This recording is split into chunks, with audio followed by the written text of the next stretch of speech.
des coquelicots pour ne pas oublier.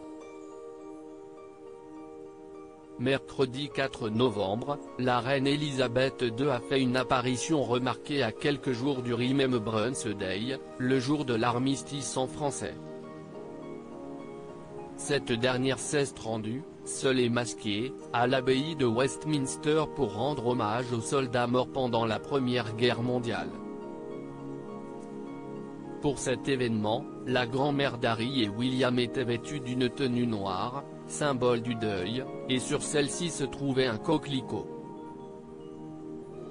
Quelques jours plus tard, lors d'une seconde commémoration, le prince Charles, William, Kate Middleton, Camilla Parker Bowles et Elizabeth II se sont réunis.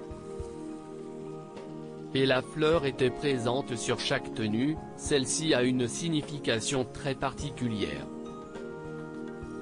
Tous les ans, et à la même période, est lancée en Angleterre et dans certains pays du Commonwealth la campagne du coquelicot, Poppy Appeal en anglais, par The Royal British Legion, RBL. Cette association, fondée en 1921, soutient financièrement les familles d'anciens vétérans de l'armée britannique ainsi que leurs familles. Et le principe est simple, une donation en échange d'un coquelicot. Voilà pourquoi la petite fleur en papier fleurit sur les vêtements de millions de Britanniques, dont ceux de la famille royale. Pourquoi le coquelicot ?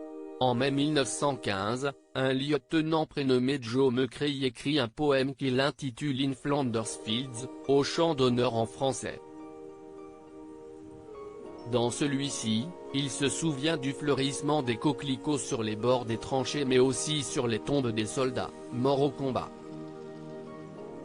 3 ans plus tard, Moina Mayukel, membre de la UK World Irvon Christian Association ou Association chrétienne des jeunes femmes, tombe sur cet écrit.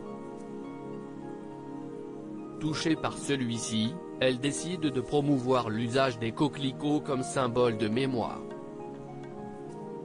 Le coquelicot est également utilisé au Canada.